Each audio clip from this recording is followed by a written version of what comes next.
I'm in Zaporizhia towards the eastern front, actually at a hospital. We're about 35 miles away from where the Russians are. You can see this hospital is preparing for the worst. And actually, as I speak to you now, we can hear an air raid siren going off. This morning, we've been meeting some of the kids who've been caught up in this war.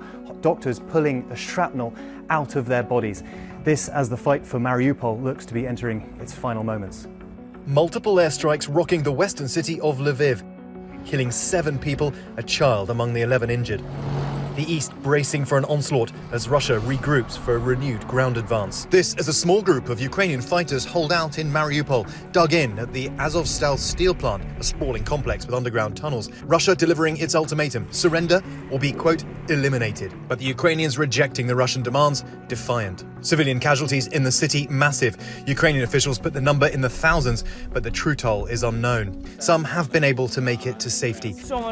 Christina escaped days ago. Like so many others, she's only now been able to reach family to tell them she's safe. She tells us she managed to get her son Michael and their cat out of the city with just a bag between them and the clothes on their back.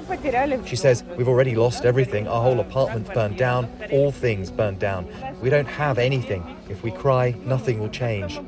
She saved her son Michael from this. Shrapnel hit 10-year-old Miroslav in the spine and hip when a Russian shell hit their home. He's had to lie on his side until his wounds heal. "I was terrified for him," his mother Irina tells me, but he ducked as the shrapnel went flying. "You're very brave. You're like a ninja."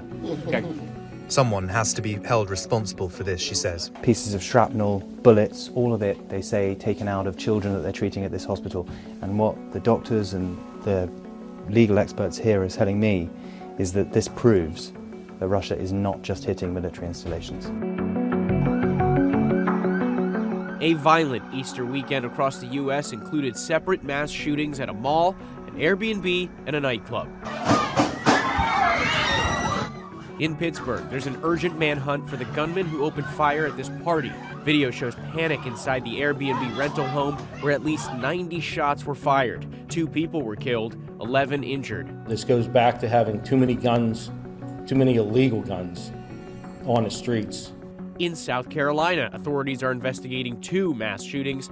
Gunfire broke out at a nightclub in Hampton County early Sunday when the owner says someone fired up to 30 shots. 9 people were wounded. Police have not released details on a suspect or motive. Also this weekend, chaos erupting at this mall in Columbia, South Carolina. Police believe an ongoing fight between multiple people led to the gunfire. A judge has already granted bond to the only person arrested in that shooting so far.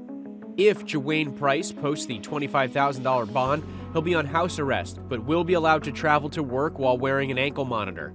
Price's lawyer saying it was unprovoked by him. He called the police, turned himself in, turned over the firearm that was used. That is why he got a $25,000 bond. Mass shootings, when 4 or more people are shot in a single incident, are up 66% in the U.S. in the last 2 years.